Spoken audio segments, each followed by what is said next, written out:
Submitted for your approval. Submitted for your approval. Another dimension. Submitted for your approval. Another dimension. Submitted for your Shadow. approval. Another dimension. Submitted for your Shadow. approval. Another dimension. Self. Submitted for your Shadow. approval. The Twilight Zone. Submitted for your approval. The Twilight Zone. Submitted for your approval. The Twilight Zone. Hello, hello, hello. You're listening to a podcast not only of sound but also of mind. It's Time to Rewind is a podcast that takes a journey into a wondrous land of time loops whose boundaries are that of imagination. I'm your host, Bubbawheat, and each episode my guest and I explore these time loops one loop at a time.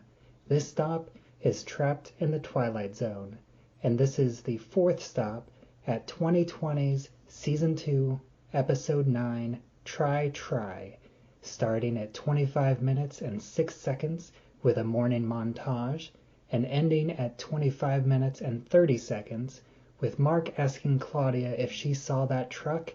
It almost hit her.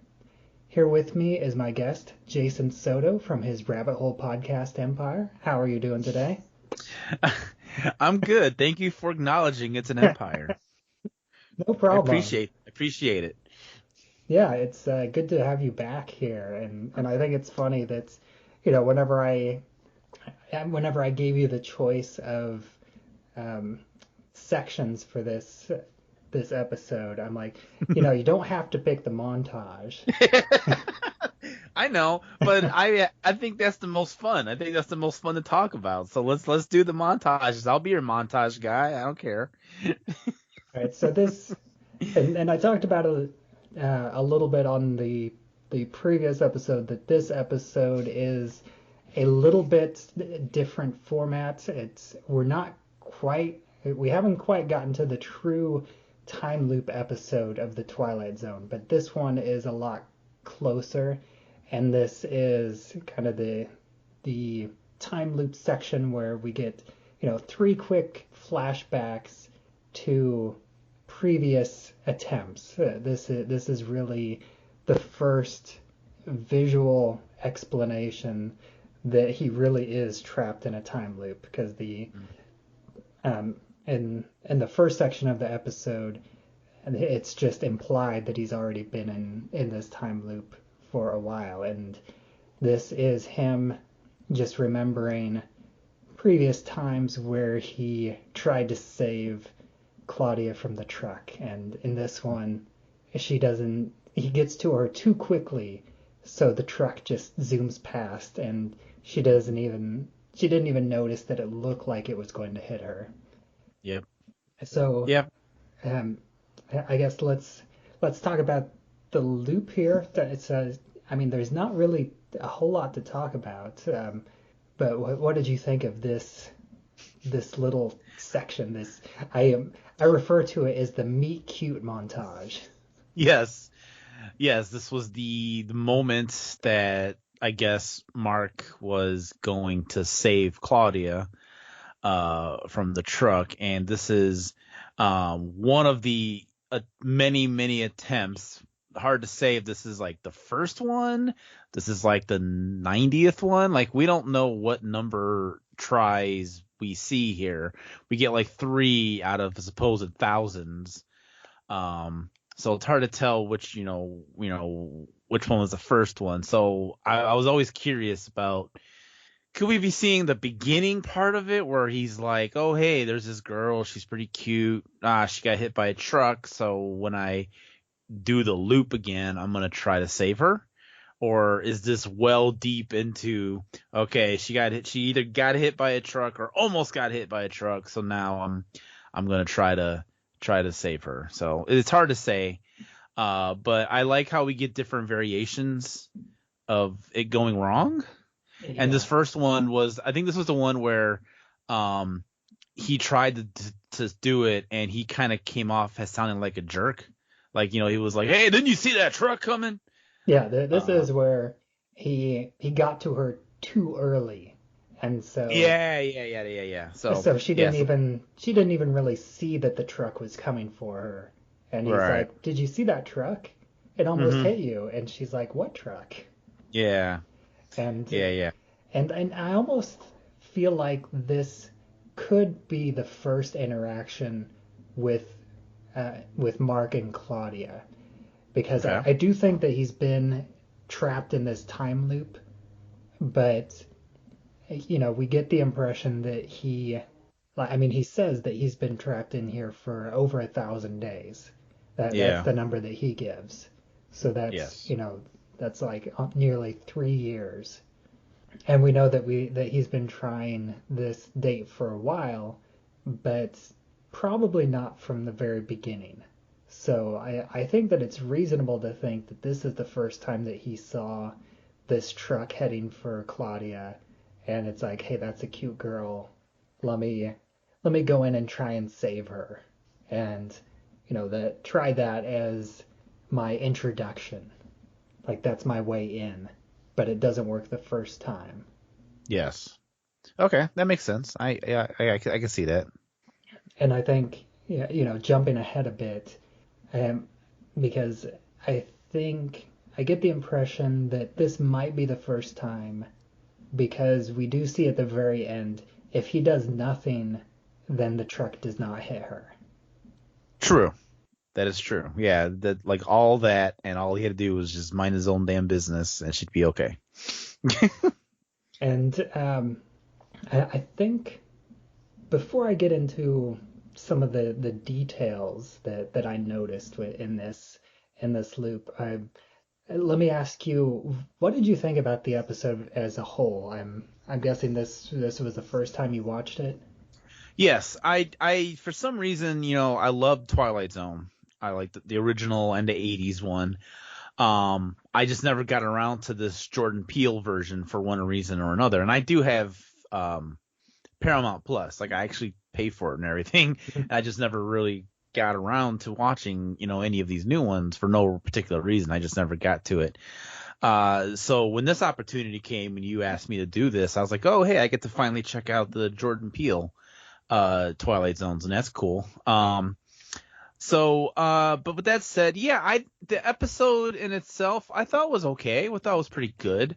Um, the only thing that really annoyed me was the dialogue, and it was really the dialogue in the beginning when it was like they both were having a pretentious off, like to see who can say the most insufferable pretentious dialogue. And I don't want to sound like I'm like anti woke or anything, but this was too going wokeness. Like I don't know how to quite explain that, but it was just too much, I think. But then once kind of actually it's like right until then Jordan Peele comes out to does his introduction, and then we get to the episode proper, things kind of calm down a bit, and then we kind of pick up on the whole, oh, okay, this is the time loop. He's already fully established in the time loop. He's been doing this for a long, long time. And then it kind of gets going with that. And the only other thing I can say is this is basically what Phil Connors would have been like if he never learned his lesson. This is just exactly how he would just be acting the entire time. Yeah, I like Um, to think that this is how the first date with Rita could have gone. yeah, exactly. Exactly. But you know what, though? I actually kind of like that take on it.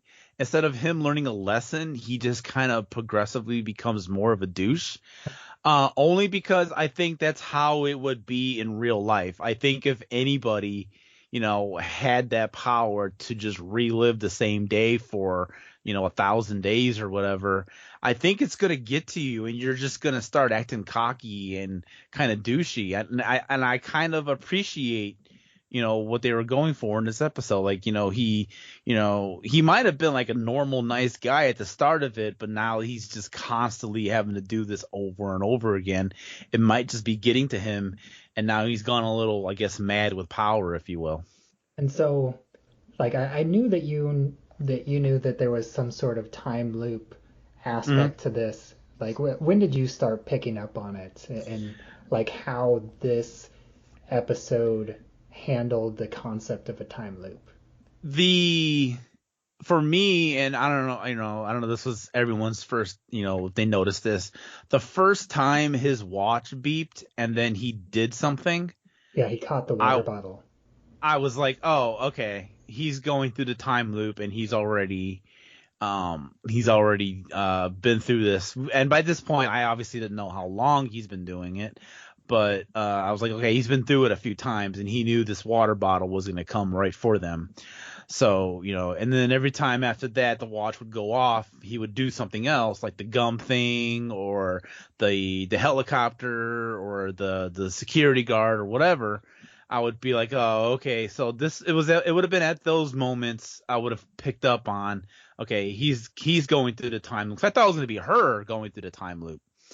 I didn't know it was going to be the guy going through it until the watch started beeping. And then I'm like, it's going to be him. And he's already been through it like a bunch of times. I get it. And what did you think, like, of that, like, taking that approach for the time loop? What, the watch alarm?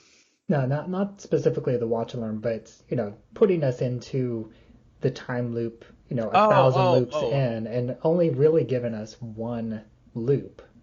Yeah. No, I like that actually. That's kind of clever in a way, because instead of having to explain why he's doing it or how he's doing it or what kind of person he was at the start of it, we get to see, like I said, we get to see this guy who's gone through it a whole bunch. Like you said, it's possibly been years that he's been doing this, and we get to see kind of like his mental stability at this point, and then we don't know what happened to him and Claudia's relationship at this point forward. Like, is he still going to try to pursue her? Did she scare him away and now he's just going to move on to something else? We don't know. It's ambiguous. And I kind of like that. Yeah, I get the impression that basically he got rejected and so he's going to move on to some other conquest. Okay. He's going to find his other girl to take to see Heidi too. Yes. Yes. Yeah, we get Heidi 2 and Groundhog Day and get an Indian museum. And then one other question that I'm really curious about: at what point, like, do you remember at what point in the episode did you realize that it shifted from being like a romantic comedy to being to him being a creepy stalker? Like, do you remember like where you realized that shift? I think I'm trying to remember the order of everything. I believe there was a moment where he said something like, "It's a good thing I'm a nice guy." Okay, that's closer to the end. Okay, yeah. I mean, I'm trying to remember the timeline of everything, because I was trying to okay, this might sound weird. I was kind of rooting for him at first just because he was so. Let me explain. Before anyone starts emailing I'm perfectly fine because that's exactly how the episode does unfold, because he is the nice guy, and it's not until the end of the episode that you realize that he's the quote unquote nice guy, the nice guy that feels like he's entitled to something because he's a nice guy. Yeah, but he was really charming, he was really funny, and he went through the trouble of memorizing the book passages and the helicopter and the guard and the bottled water and the kids and whatever else he said he was going to memorize, just to kind of try to date this girl who I thought was maybe he has a thing for. But he's stuck in this loop, so it's like, well, what do you do? I'm in love with this girl, but I just keep repeating the day over and over again. It's kind of like that movie 50 First Dates with Adam Sandler. I hate to bring that up, but it's kind of like that in a way. You're in love with this girl, but she the day resets for her. So what the hell do you do? So the day resets for him. So he's trying to okay, I need to make this work. But then there's a turn where you realize, oh shit, he's just kind of a D-bag. He he's trying to like, take advantage of her and or maybe, sexually harm her in a way or something. And now you're like, oh man, dude, come on, I was rooting for you, man. You're really gonna do all this? So yeah, it was right around that point where I believe he said, "Oh, it's a good thing I'm a nice guy," and then I was like, "Oh man, why'd you say that?" Yeah, that's where he turns into the stereotypical like internet nice guy. Yeah, yeah, To where he's the yep, the nice guy, but mm-hmm, yeah.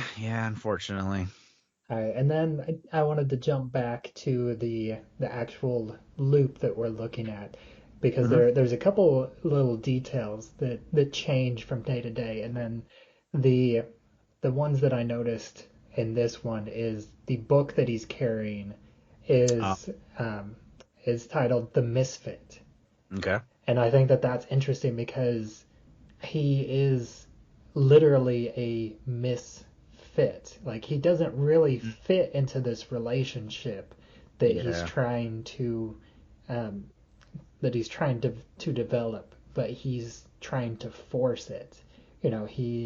He thinks that they're made for each other until you realize that no, like practically everything that he's telling her is some is not really true. It's something that he changed about himself in order to fit her perspective and make himself look better to her. yeah, yeah. That sounds right. And then the other thing I noticed is his wardrobe changes slightly Oh in each yeah. one. In this one, he's wearing a beanie. He's not wearing any glasses, and then his jacket and flannel are both unzipped and unbuttoned. Mm, okay. Yeah, this isn't. Yeah, I never really thought about the change of wardrobe, but now that you mentioned it, I do remember like one of the times they showed him he did have glasses and he didn't have glasses, and the book changed too. I caught that. Yeah, He had a and different book every time. and a different bookmark as well. Like this one has a tassel on it. Oh, okay. That I didn't catch. I just caught that the book titles were different. I don't remember what all the book titles were, but I did Don't catch worry, that they were I different. wrote those down. Okay. Good. I'm glad somebody was on it. That's the kind of detail oriented person I am. The only thing that I didn't really do is which I considered doing, but then I didn't think about it until like the last minute, and I'm like, no, I'm not gonna do that. Is like for the opening montage, we get flashes of several different things. I'm not even sure what it is. It looks like kind of almost like a fancy coffee brewer, and then we get like a smoke or like coffee and creamer swirls, and then we get the sun rising, like a time lapse sun going across the sky, a bus, a sign flipping from closed to open for the museum gift shop. We Oh, got an yeah. owl, and we get a couple mask shots, which I believe are supposed to be from the museum. Yeah. But like I didn't look into what exactly those were or any details because they're all only on screen for like a couple frames because that whole montage is just like 2 seconds, Yeah. Yeah, it goes really quickly. and I don't know if there's any extra meaning to that, but Nah, probably just to indicate, the days starting over. yeah, and then we also have the audio of like we get like the rewinding noise and Yeah. like the ticking clock. Hmm. But that's all I have for this loop specifically. Was there anything else that you noticed in this specific one? No, not particular. No, nothing that we didn't touch on already. No. All right, and then the last thing that I'm doing a little bit differently for these Jordan Peele seasons is I really wanted to get the chance to watch more classic Twilight Zone episodes. Hmm. So I decided on each of these new Twilight Zone episodes, I'm going to pick a classic Twilight Zone that I've decided to watch and talk just a little bit about. And the one that I decided for this one is the To Serve Man, because that was one that I always knew about, but I never actually had seen, because I've seen like a handful of the classic Twilight Zone episodes. I never like fully went through and watched a ton of them, Mm. but I have seen, a handful here and there. And this Okay. was one that, this was one of the big ones that I feel like everybody knows about. Yeah. And of course, my introduction to it is the Simpsons Treehouse of Horror episode. Oh, okay. I was gonna say that or Naked Gun, but okay, yeah, that makes sense too. Okay. Because I love that scene. I believe Yeah. it's from the first one as I think it is well. too. Yeah, yeah. I think it is the And first one. either the first or the second, and then you get the Kang and Kodos aliens, and whenever they get to the cookback, it's like, oh, it's a little bit dusty. It's Yeah. like to serve. There's like to And serve 40 how to men, and then how yeah to cook and serve 40 yeah men. it Yeah, it said could how to change. cook, and then it's how to cook humans, how Yeah. to cook for humans, Humans. how to cook 40 40 humans, humans. how to cook for 40 humans. Yeah. That show just went on and on and on, and it was awesome every time. As it had all that space dust on it. Yeah, space dust. Good old space dust. So I clearly knew the twist to this going into it. Yeah. But I It's did one of think those. it was It's one of those. interesting that Sorry, I was gonna say it's one of those. This is one of those like things or stories or shows or movies where you know the twist and you never have to see the thing. Like you just like go into it like, oh, this is where, it's like nowadays if you say, I see dead people or whatever, like you know what it is. And this is one of those episodes where it's like to serve man. Oh yeah, they're cooking people. I get it. Yeah, obviously, yes. It's one of those things. I did like the overall setup to it. It was a little bit more than I expected it to be, because we have this giant alien and his mouth doesn't move, so they have the voiceover and like he's speaking through mechanical means because they speak telepathically. And it's the whole, they basically bring peace and prosperity to the entire earth, and it like jumps forward an entire year, and we see that the earth is like, now a paradise, but then Hmm. thousands of people are like going to visit their planet, and then it's not until the end that you find out that yeah, they're visiting their planets and they're getting eaten. Yeah. Yep. That old chestnut.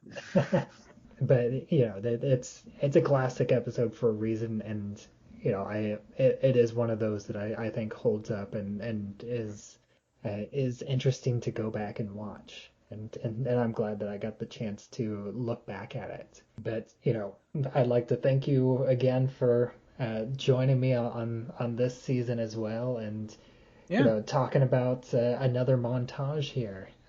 Of course. I love talking about montages. But why don't you go ahead and, tell everybody where they can find all the various rabbit hole podcasts. Absolutely. The best place you can go is just rabbitholepodcast.com. That is the home to all the podcasts. You got whatever with Jason Soto, top 5 A through Z. You got From Inner Time, a Doctor Who podcast. I got a board game one. The Between the Scares, I do a horror movie one. There's a lot to choose from. So just rabbitholepodcast.com. And as always, I am Bubbawheat, and you can find me at flightstitesandmovienights.com. You can find me on Twitter at Bubbawheat. You can find this show, It's Time to Rewind, on Anchor.fm, as well as anywhere else where you listen to podcasts. And if you listen on Apple Podcasts, I'd appreciate it if you give this podcast a rating and a review to help us move up the charts a little bit, and help people find this during random searches, and help increase our listener base a little bit. I also have a Facebook group. It's Time to Rewind, a time loop group where you can join in and discuss episodes as they come out, as well as discuss time loop movies and TV shows in general. And so until next time, I will still be right here, trapped in the Twilight Zone. Submitted for your approval. Submitted for your approval. Another dimension. Submitted Light. for your approval. Another dimension.